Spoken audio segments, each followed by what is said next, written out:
In this video, we are going to write a mini program which will combine most of everything we have used in this section and the last section. So in this video, we are going to write what is called a prime number checker. The prime number checker will tell us whether a number is prime or not. A prime number is a number which is only divisible by the number 1 and itself. So I have listed a few prime numbers already, so 2, 3, 5, 7, 11, 13, and so on. Notice that all the numbers that are not included in this list have factors which divide into it. So for instance, 10 is not on the list because 10 has the factors 2 and 5 which divide into it.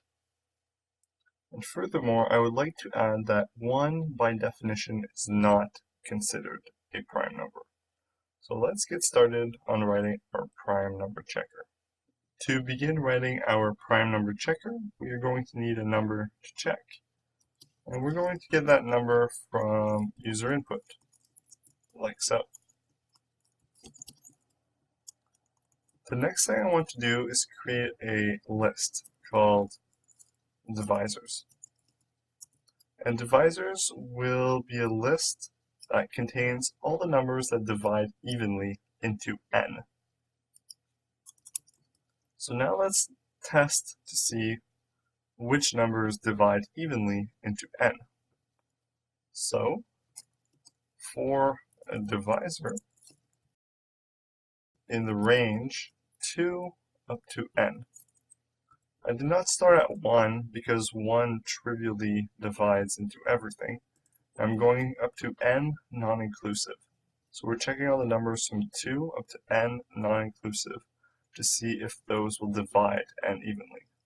So if n mod divisor is equal to 0, meaning this divisor divides into n, then let's append that divisor to our divisors list. There we go.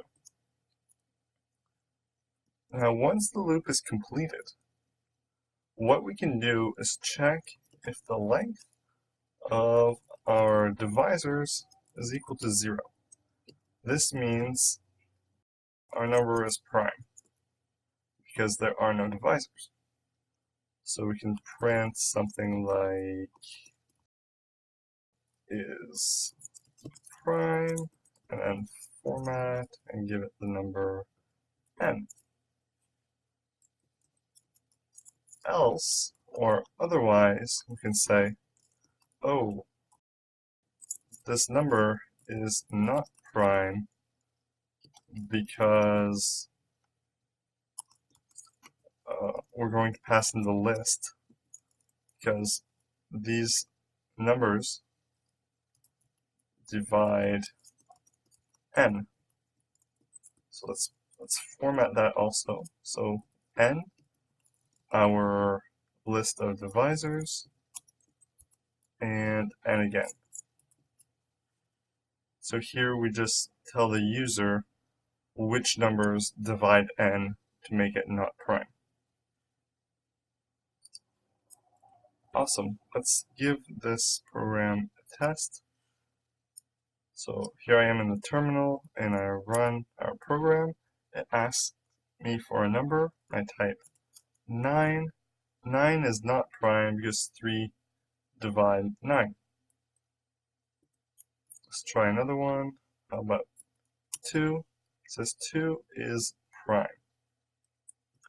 Let's try 1. 1 is not prime.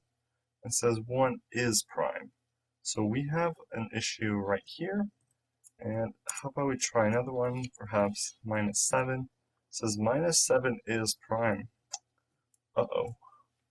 So what's happening is we are not checking to see if our number is greater than or equal to 2. Because everything less than 2 is not prime. So if n is greater than or equal to 2, then we want to execute the following. Otherwise, we know that our number is not prime. So instead of me typing all those numbers in again, let me just create a for loop which will loop from -10 to 10, so we cover a decent amount of numbers, and let's just print that out right there. So if I run this, we get a lot of output. Oh, I apparently forgot to format. So dot format, put our number n, we'll rerun this, and we get -10 is not prime, and they're not prime all the way up to 1, and 2 and 3 are prime, and then once we get into the positive numbers, you can start seeing that it's starting to spit out the numbers which are not prime and their divisors. So 6 is not prime because 2 and 3 divide into 6, and so on. So it looks like our program is working correctly. In this section, we looked at how to create a for loop, what a while loop is, and how to use one, what iterables are, and how to use loops and conditionals together. In the next section, we are going to use everything we have learned so far to create our own functions so that we can reuse Python code efficiently and make our programs easier to understand.